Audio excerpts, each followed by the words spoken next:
ஆறுதல் தெரிவித்து பணம் எங்களுக்கு வந்து கொடுக்குறேன்னு தான் சொல்லலாம். அவர் வந்து டேரெக்டாக வந்து எங்களுக்கு ஆறுதல் தெரிவிக்கிறேன்னு தாங்க சார் சொல்லியிருந்தாரு. நாங்கள் வந்து ஆறுதலை தாங்க சார் பெருசாக எதிர்பார்த்தோம்.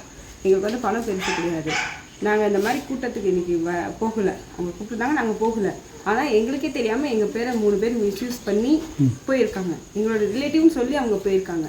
யாருன்னு தெரியல. எங்களுக்கு அவங்களுக்கும் ஆக்சுவலாக நாங்கள் யாரையுமே அனுப்பலை. ஆனால் எங்களோட பேரை அவங்க வந்து தவறாக உபயோகப்படுத்தியிருக்காங்க 3 பேர்.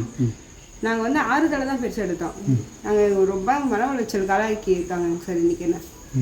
அதனால் நான் வந்து ஆறுதல் தான் எனக்கு பெருசாக எதிர்பார்க்கணும் சார். நான் பணத்தை வந்து எதிர்பார்க்கல. பணத்தினால வந்து எங்கள் கணவனோட உயிரை வந்து யாராவது திருப்பி கொடுக்க முடியாது. இப்போ நீங்கள் பணம் திருப்பி அனுப்பிச்சிங்களாம்மா? ஆமாங்க சார். இந்த மாதிரி தகவல் எனக்கு வந்துச்சு.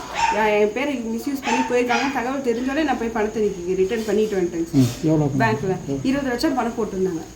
ஆனால் வந்து அவர் நேரில் வந்து எங்களுக்கு ஆறுதல் தெரிவித்து போகிறதா தான் முதல்ல சொல்லியிருந்தாங்க. அதனால் நாங்கள் அதை பெருசாக எடுத்துக்கல. ஆனால் 20 லட்சம் பணம் போட்டப்போ சொல்லவும் இல்லை, அவங்க போட்டுட்டாங்க. இன்றைக்கி அவர் நேரில் வருவார்னு எதிர்பார்த்தா அவர் வரல. எங்களை சொன்னாங்க நாங்கள் வந்து நேரில் வரணும். நாங்களாம் போக விருப்பம் இல்லை. எந்த கூட்டத்துக்கு கூட்டத்துக்கு போய் தான் என் கணவர் இறந்துட்டாருங்க சார். மறுபடியும் எந்த கூட்டத்துக்கும் நாங்கள் போகலை.